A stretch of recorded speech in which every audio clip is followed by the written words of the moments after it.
Come on, who cares about the Gateway GP? What's a better way to ring in the new year than by restoring and renewing an old computer? I've wanted to do a few restoration kind of videos for a little while. I have a few of these OEM machines that really they aren't that special, really. You know, these machines would have been not considered really high-end. They would have been getting just thrown away, 10, 15 years ago with really no regard to them. But, I like them, and considering that they are so old now, they're becoming special even though they were really never special back in the day. And I think a good starting point will be this little Pentium III Gateway. This is a Gateway GP. I don't know what the GP stands for. General Performance? Maybe? There's kind of a model number on the back. Kind of. It's seen better days for sure. Appears like this machine was made around August of 2000, which makes sense for the hardware that's in here. And you'll definitely notice that the machine is in sort of a state of incompleteness. It's missing a power supply. This thing's half disassembled. Like, this isn't even, these drives aren't even screwed in, I don't think. Yeah, there's a lot of mismatched stuff on here, which isn't really my doing. I know these drives are not original to the system, but this is how I got it. I might have swapped this floppy drive. That might have been me, because it's not yellowed, but I do have basically all the parts that I got with the system, so we're going to try and restore it back to at least the way that I found it. It's not like anything was too radically different with the system anyway, so we'll be getting mostly the original experience. However, the first thing we need to address right before we jump into any of the hardware is I want to start retrobrighting this. It is quite substantially yellowed, and I think this machine was sitting outside for a time, which kind of would explain the severity of the yellowing. And I want to bring the machine back to at least halfway decent cosmetic shape. I wanted to get the retrobright started as soon as possible, since while I do live in the desert and it's usually sunny like 99% of the time, given that it's winter, it can be a little bit unpredictable on whether or not it'll be overcast or not. And on the day I was putting it out, it was overcast, and it was supposed to be kind of spotty for the next couple of days, so I wanted to get it started as soon as possible. But cleaning up the front panel, it was very dirty on the inside. Not the worst I've ever seen, but it definitely needed to be cleaned. Now, I was a little bit worried about the Plextor drive's front panel, because on the inner part that goes on the tray, there was some foam on the back of it, which I assume is just there to cushion the tray as it goes in so it's quieter. I was kind of worried that that was going to maybe kind of dissolve or just kind of break down in the peroxide, or the adhesive would kind of give up. Thankfully, it didn't seem to. And to retrobright, I'm just using standard off-the-shelf 3% hydrogen peroxide that you can buy basically at any store. It does take longer than the higher strength stuff like the cream or the, just higher strength hair hydrogen peroxide that everyone likes to use. I think that's like 9 or 10%, something like that. So 3% definitely takes longer. And to help weigh it down, I just used this sacrificial bolt that I kind of twisty-tied to the back of the panel. You want to weigh whatever it is you're retrobrighting down when you're doing the submersion method like I am, because it'll develop all these little bubbles on the surface, and that causes it to float. So if you are going to weigh it down with something you really don't care about. Like, I didn't care about this bolt at all, and you could already tell that I've used it before for retrobrighting, since hydrogen peroxide and a lot of metals really don't get along with each other, so choose something that you don't care all that much about. I initially put the optical drive faceplates in like a little Ziploc bag that I filled up with peroxide and water. That worked fine for the Samsung drive because it wasn't very yellowed. It was kind of done within 2 days. The Plextor drive, on the other hand, was definitely not done, and I eventually had to move it over to another little container just because the Ziploc bag started leaking. So I put in some fresh peroxide, put it in its own little dedicated container, and found a better way to kind of weigh it down. Thankfully, the main front panel only took about 3 days, and it looks pretty good. There is a little bit of this kind of weird shadowing effect kind of around the front vent holes. I don't really know how to describe it. You can kind of see it on camera. It's only noticeable when you get up kind of close to it and it's kind of under a bright light. I don't know if it's just I didn't clean that section as well as I could have, or what happened. Maybe there was uneven light on it originally when it yellowed. I don't really know. It doesn't look bad, and you wouldn't really notice it unless you really stared at it or someone pointed it out to you. Unfortunately, the Plextor drive just never really whitened up all the way, and it's definitely not supposed to be this kind of beige color. So if you look at the back, it's definitely pretty white, sort of like an off gray. And I don't really know why it never really brightened up. It was out there for like almost 5 days or something like that. It is the winter, so the days in direct sunlight are shorter, but it's still, I thought it would have brightened up more than this by this point. Maybe I just need higher strength peroxide for this, because I mean, it was pretty yellowed, but I've retrobrighted more yellow stuff than this, and it's done faster with 3% peroxide, so I don't really know what to say about that. So unfortunately, the machine's not going to look super pristine from the outside, but there's nothing else I can really do about it at the moment, so I'm just gonna leave it as is. So while the Retrobrite's doing its thing, let's take a closer look at what we actually got going on here. So we saw on the front panel that it's obviously a Pentium III Windows 98 computer, but you'll see that there's definitely some weird stuff going on here. Like, that is definitely not the original heatsink power splitter in here for some reason. Yeah, I've been in this thing before, and you'll see why I added that heatsink in a minute, but we're not gonna keep that. I am gonna put the original heatsink back on, but I just had that on there for testing, and you'll see why in a minute. Actually, you know what? Let's go ahead and take that thing off, just so it's out of the way. So yes, we have a 733 megahertz socket 370 Pentium 3. Now, 733 megahertz Pentium 3 for, you know, mid-year 2000, that's still pretty good. So we're actually looking at a pretty respectable machine, and that continues with the RAM, because I believe, it doesn't really say on the RAM, but I believe these are 64 megabyte sticks, and we have 2 of them, so that would mean we have 128 megabytes of RAM. Hey, so, yeah, that was wrong. These are only 32 megabyte sticks. And I didn't realize that until I actually, you know, put the machine back together and booted it up. So I will probably be saying 128 megabytes of RAM several times throughout the video, which is wrong. So yeah, 64 megabytes is a lot less impressive. So just keep that in mind that I was wrong. It's only 64 megs. One thing I am noticing though is that this is it's PC 100 RAM, not PC 133. And given that we have a CPU with a 133 megahertz bus, that's a little unfortunate. I didn't notice that before. So, I mean, we're going to keep the RAM, because I'm pretty sure this is the original RAM, because it's got this, like, you know, sticker on it and stuff. Now, you'll notice that there's a card in here. This is actually an Ethernet card. This came in the machine, but I'm pretty certain that this is not original. I would find it kind of odd if it actually did come with an Ethernet card, but maybe it did. Maybe that was a factory option. Now, something that is missing from the computer is the original modem. We have this Connexent, presumably 56K modem. I imagine it'd be 56K given that it's year 2000. I have no idea if this is a true modem or if this is like a Win modem or whatnot.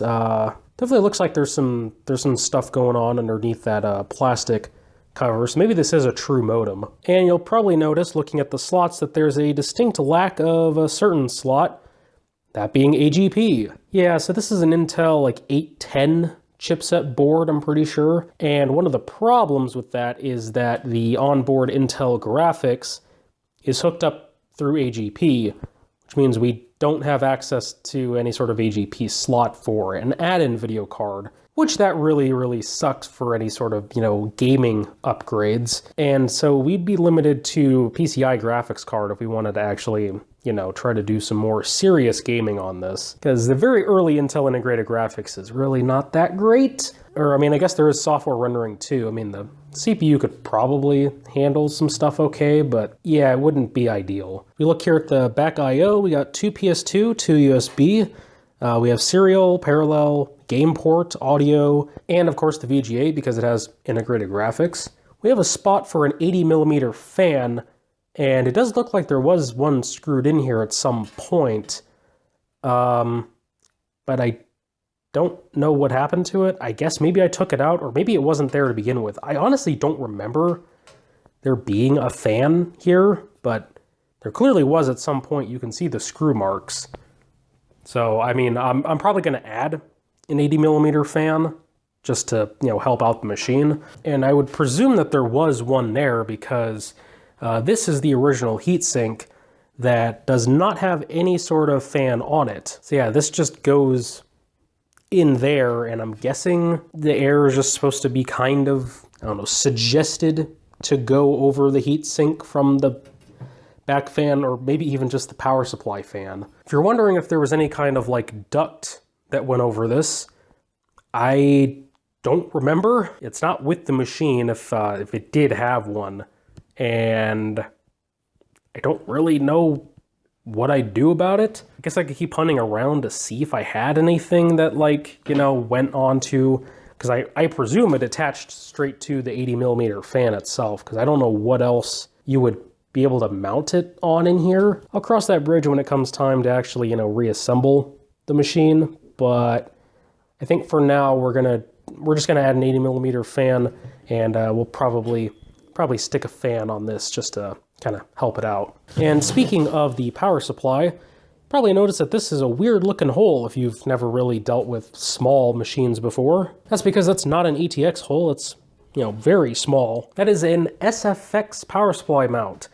Yeah, I had no idea that SFX was around this long, but I looked it up, and apparently SFX was standardized in 1997 or something like that, which is way earlier than I expected. I always thought SFX was a 2000s thing, but apparently not. It went back all the way to the 90s. This is the power supply that it came with, and I'm almost certain that this is not the original power supply.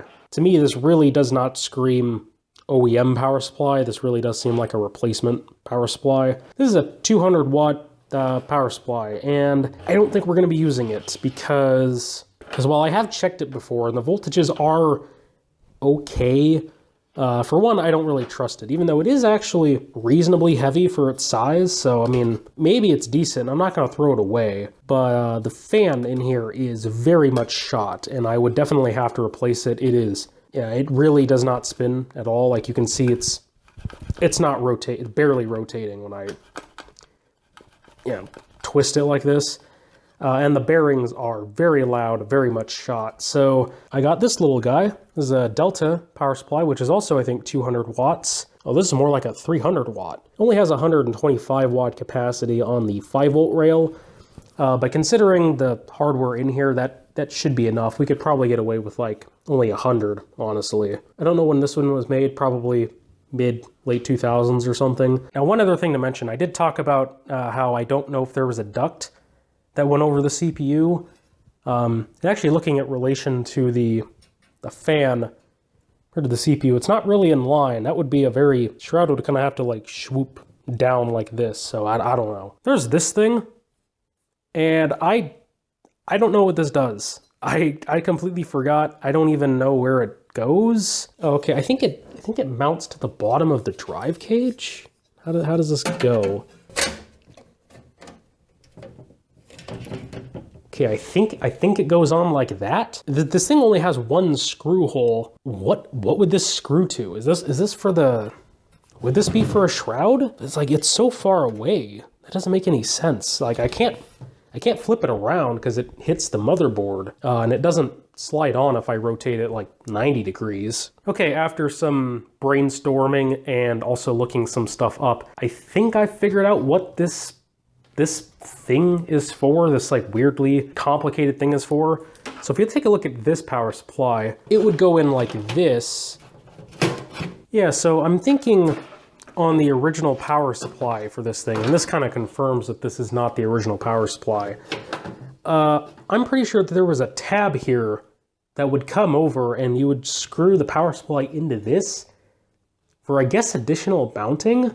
And while I haven't been able to find this exact computer model, because again, I don't know the model number, it's all worn off. But if we look at this Gateway 400C, which seems to share the same case design as the gateway that we have. Look at the pictures. We can see here that that this seems to be what that's for, is the original power supply would kind of go in like this, and it would screw into that bracket. I think the brackets are slightly different, but that's the only thing I can think of what that would be for. And something else fun that I've just come to realize after buying this. This isn't a true SFX power supply mount. It fits, like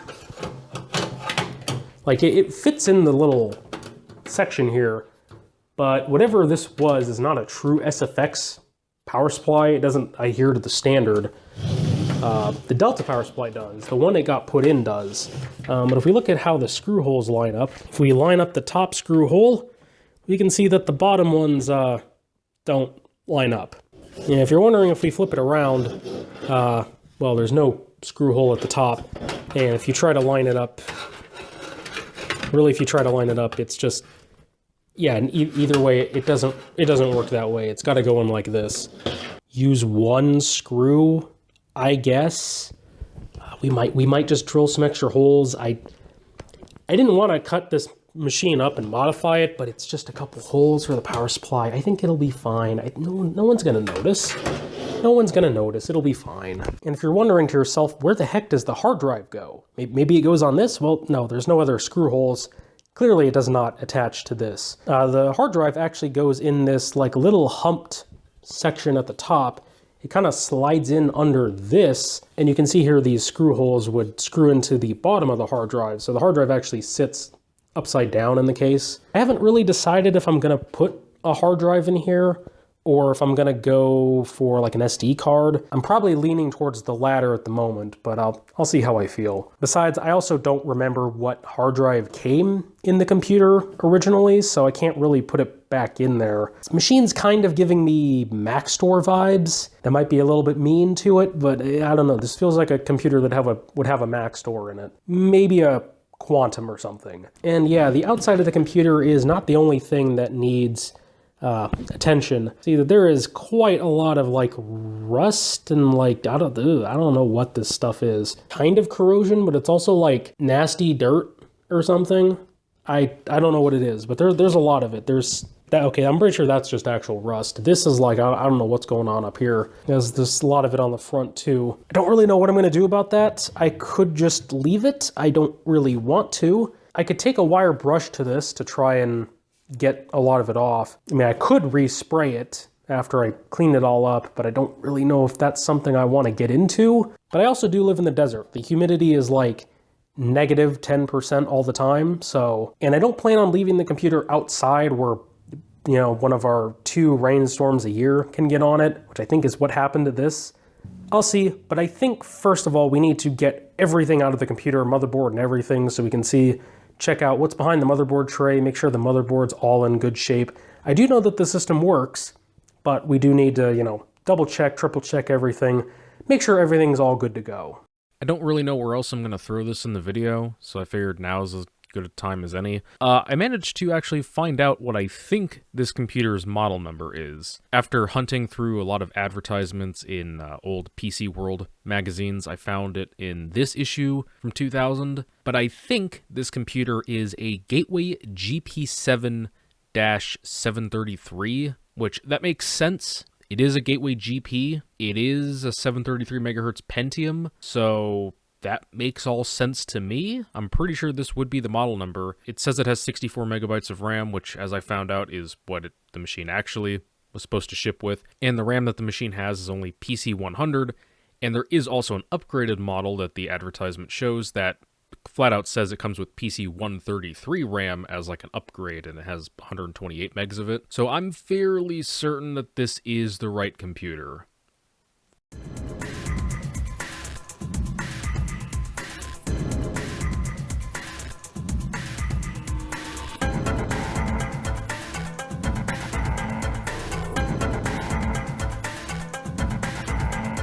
It doesn't look like there's any real corrosion on it. Now, I kind of expected this just by visually looking at the front, but this is not a Gateway designed board. This is an Intel designed board, one of their Intel desktop boards. And back in this time period, it actually wasn't all that uncommon for OEMs to basically just take Intel reference design boards and just, you know, put them in their system because it was easier, it was cheaper, the R&D was already done by Intel, so they didn't have to, you know, manufacture their own boards. Gateway might have actually, you know, made the board just using Intel's, you know, designs and whatnot, I don't know.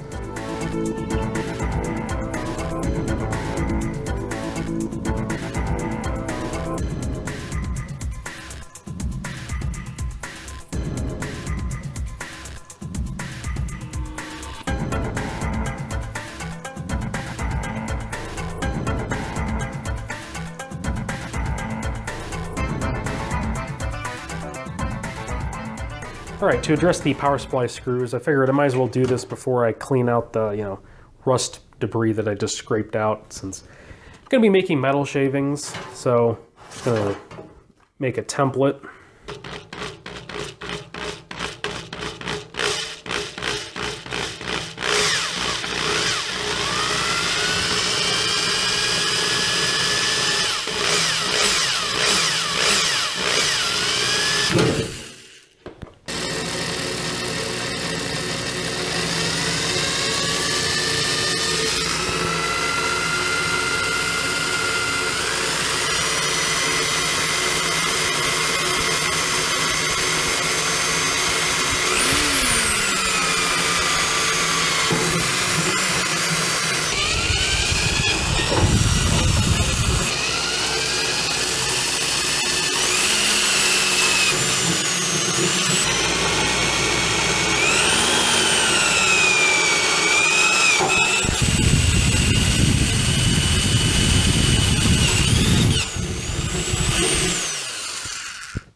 Beautiful.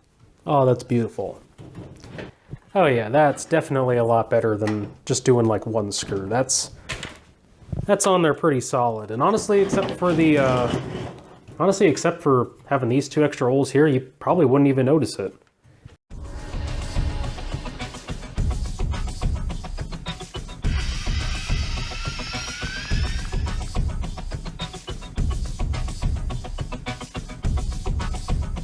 The Retro Bright's not quite done yet, so now's as good a time as any to work on the optical drives.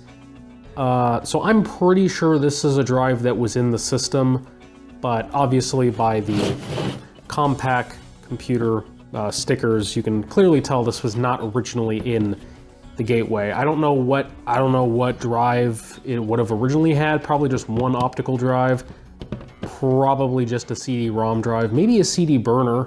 Maybe even a DVD drive, but probably not. We're gonna look at this one first. Now, this is a Samsung drive, which aren't really known for being the most reliable, especially from this time period.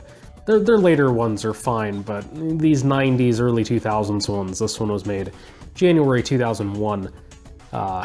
Yeah, it's not really known for having stellar reliability. And considering that it's now 24 years old, has been corroding, and is very filthy, and has bugs inside of it, doesn't really bode well. Just gonna open this up, clean the lens, clean out the dust and the dirt, clean the laser, and hopefully that gets it working, because I have no clue.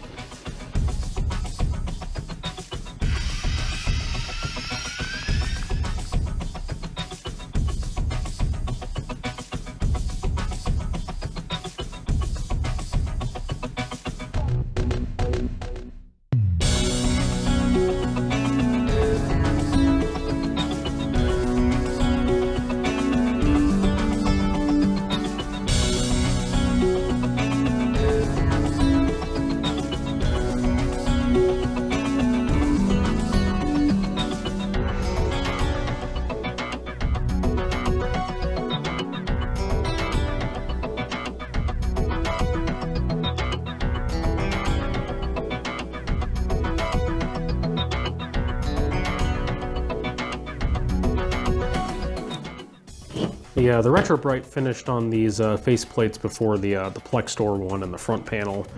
So, you know, I think it might have gotten a little over Retro Brighted.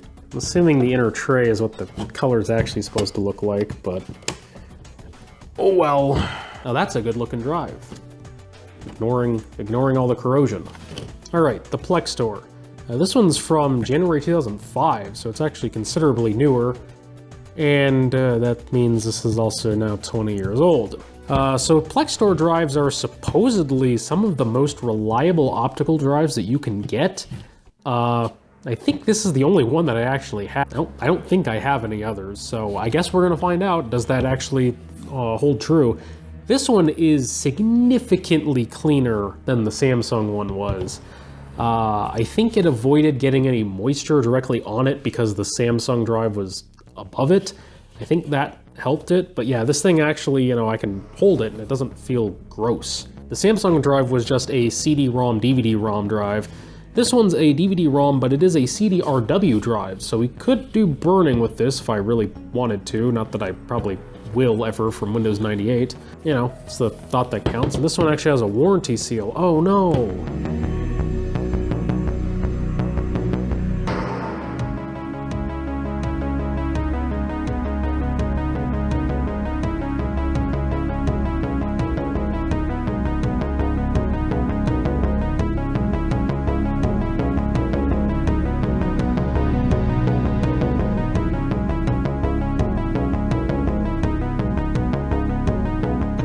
Well, now that the most boring part of the restoration is over with, we can finally move on to other things, like putting the computer back together and, you know, seeing if it still works, and hopefully that I didn't break it.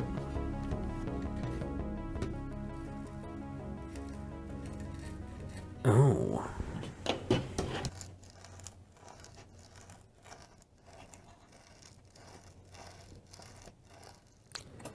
I'm sure that's fine.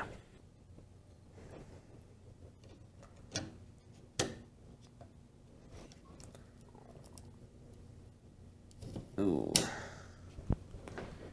Let's get this thing off of there. That did not come off as clean as I hoped it would. It's good enough. The middle's clean. 60 millimeter. That fits perfectly.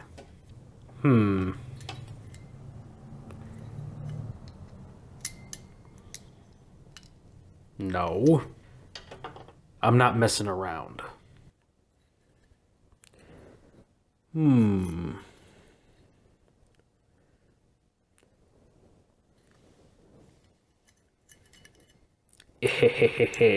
Don't forget this. And there's no push tabs, so you have to jam a screwdriver in it. Lovely. Screw the screws. I got a better idea.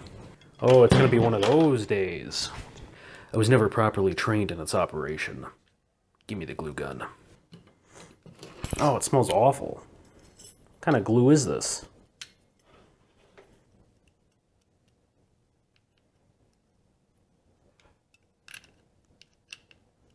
Is this even gonna hold? Ah.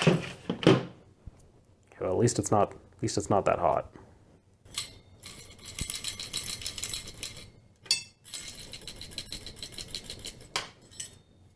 I think we just need more glue. Only the most high quality restoration and mods on this channel. And if you're gonna complain that I'm not using a good enough paste, because, oh, it's the cheap Chinese stuff. Have you seen the stuff they put on these back in the day? I hate these. Why couldn't there just be a tab on it? There we go. Oh. Oh, you've got to be kidding me. Ooh, come on.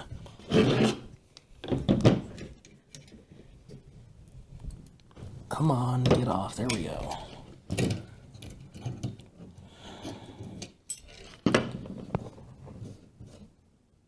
Oh. Oh no. Oh, that's bad. It scratched the CPU.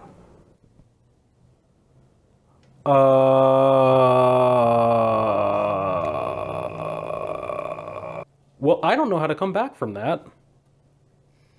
That really sucks. Can you blame me? Like this is how it's supposed to go on. It's supposed to be this goes on that side of the socket. That's how it always has been. What? What? That's pretty cooked. Oh. I think the way it was going in at the angle, because of this, the screwdriver dug into it. Why couldn't there just be a tab? This has never happened before. This has literally never happened before. I've installed so many socket 7, socket A, socket 370 CPUs. This has never happened before. Never. Well, this thing's probably cooked. I mean, like, I don't know how you fix that. That's, like, unbelievably bad. It's like, it's like right on that trace or whatever that is going around the edge. I don't even know what that is. That might be fixable by the right person, but it doesn't look like it hit any of like these square kind of things, but that really sucks. Like, unbelievably sucks. I really don't think this is gonna work. Yeah, I think it's toast. Yeah, I don't think it was even really getting that warm. Okay, I put a poll up on the community tab, and currently the winning vote is just going for the 1 gigahertz Pentium 3, which, why am I not surprised by that? But the option to buy another 733 megahertz Pentium 3 is also on there, and it's pretty close to winning against this. They're very close.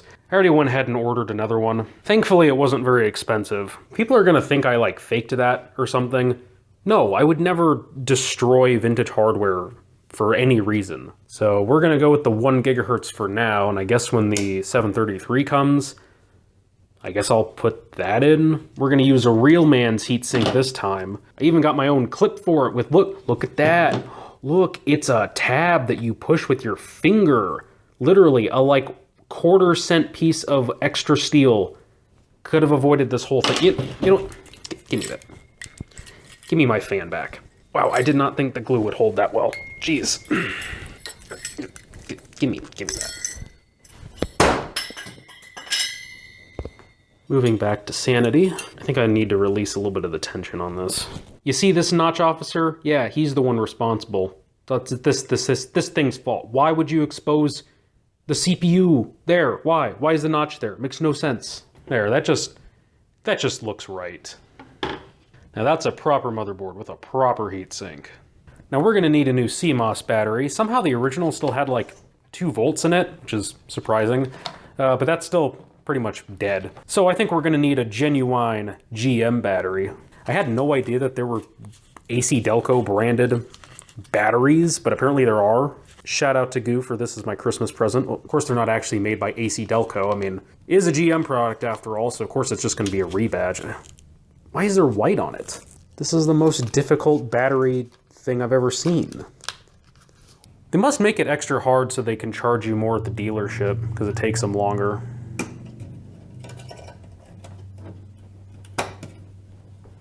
There. I didn't point this out before, but the chassis was stamped June 20th, 2000, so... I mean, we already knew the date it was built. It was August of 2000, but I just figured I'd point that out.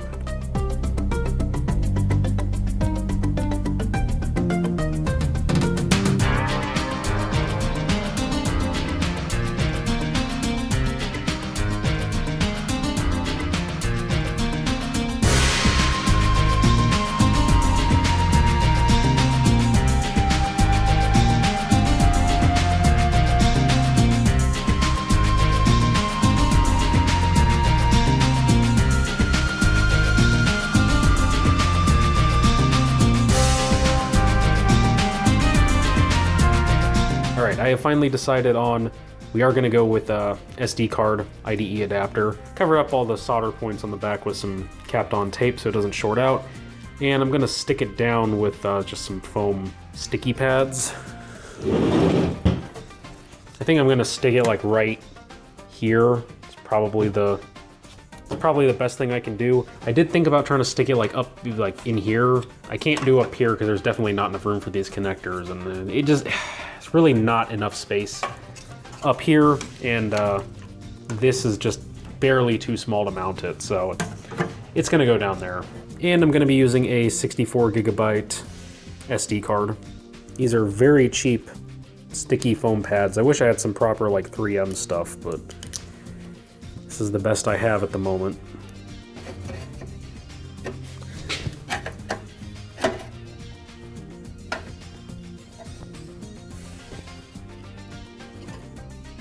There we go. I don't think that'll look too bad. That looks pretty decent. I don't think that's too bad.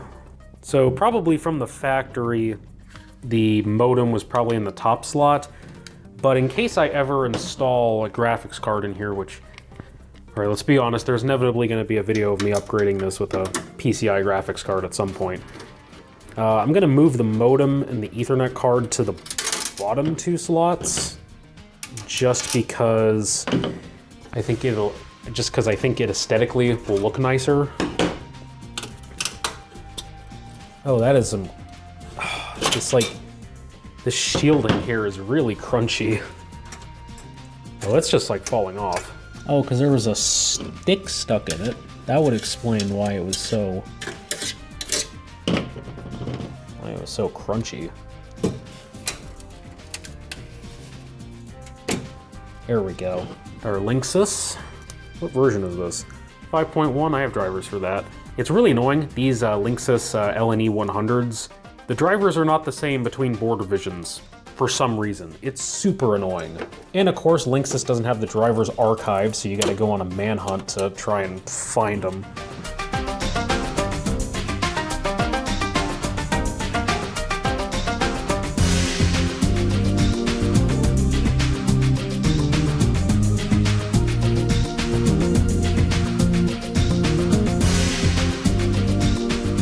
Well, it's done. It actually looks a lot worse than I thought it would, because power supply. But hey, it's at least a lot more presentable now. Let's go ahead and put on the cover. Oh, I forgot to clean this.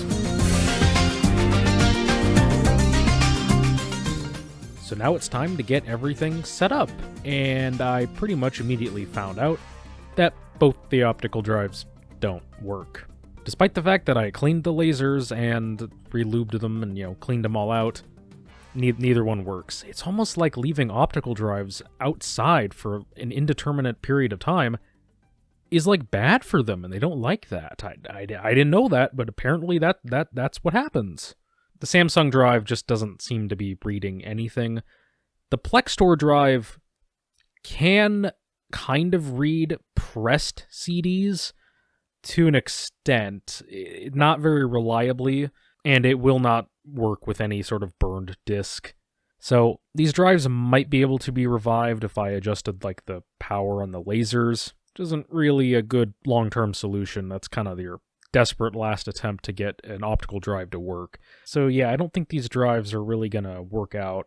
So for now, I'm just gonna leave the Samsung drive in there just to fill the space, and besides it looks good because it's retro-brighted. I just grabbed this other BTC optical drive that I had. I don't know where I got it some time ago, and it seems to be working fine. It also doesn't look good because it's not retro-brighted, although I don't know if this one actually is yellowed. I think it might just be kind of this weird off beige color that's kind of just like darkened over the years, but it is what it is. Now, I am technically using a Gateway Restore CD. However, the way the Gateway Restore CDs work is a little bit different than some other manufacturers. You can basically just use a standard like Windows 98 install disk, which is what I did. 98 2nd edition, of course. Just did a regular install of Windows 98, and then I was able to use the recovery CDs to basically install the drivers, and I was planning on installing some of the software that would have originally came on the system, But the only options that the CD offered me was like Norton and Adobe Acrobat Reader. So I put Adobe Reader on there since that's actually useful. Norton is completely useless to me now. Kind of weird that it didn't have more software options. There clearly is more software on the disk, but I'm guessing it looked at the machine's ID, and this is the only software that it allows to install. So I guess this was a pretty lightweight install originally on the computer, which is actually pretty nice.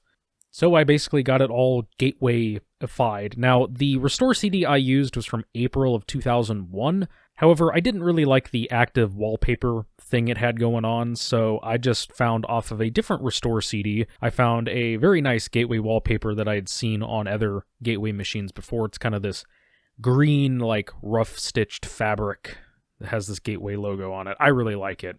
I think it's a great wallpaper. So yeah, that's pretty much it for the software. I didn't really do anything beyond that, other than, of course, I did have to test out some games and whatnot. Predictably, the gaming performance is not great. For one, we're losing performance because it's only PC 100 RAM and also only 64 megabytes of RAM. That's not helping the CPU out at all. I tested the 1 GHz Pentium III in Cinebench 2003, and normally that scores around a 110 on most of my test platforms. It scored like a 80 something. So yeah, we're definitely losing performance, but the CPU still should be fast enough to be running these games even with this performance penalty. I think a lot of the performance issues really are the Intel integrated graphics and of course just lack of RAM to really effectively run these games. GL Quake worked fine, which I mean I would expect it to. That's really not demanding at all for the Intel graphics. Quake 2 also ran, although you could run it in software mode and it ran about as well as it did in OpenGL, so it's not very good. Quake 3 ran pretty badly, at least at the stock settings. I could have really turned everything down, but it would only improve like a little bit. I tried running 3D Mark, and they would just crash after like the first test every time, both 3D Mark 99 and 2000. It was very weird. I'm guessing that's also just a RAM limitation, because I have no clue how much VRAM it's even allocating to the Intel graphics. There's no option for it in the BIOS. There's no option for it really in the driver that I found. There basically is no options in the drivers, period. But I definitely think I'm going to, in a future video, probably the next video I do, depending on how things work out, is going to be, we're going to upgrade the RAM, of course. It desperately needs a RAM upgrade. And we're probably going to put in a PCI graphics card, because I have a few different options. Maybe we'll compare them, or I'll just put up a poll of what cards you'd want to see in the system. And of course, I am going to put in that 733 megahertz Pentium 3 that I got for it. I already have it, I just haven't put it in yet, so that will be in the next video as well. So it'll be back to the proper state this machine should at least somewhat be in. So thank you guys for watching the video. I know it wasn't probably the most entertaining or best restoration on YouTube, that's for sure. But I hope you guys at least enjoyed it. Stick around for the second video I do on the computer, eventually upgrading it, and I'll see you then.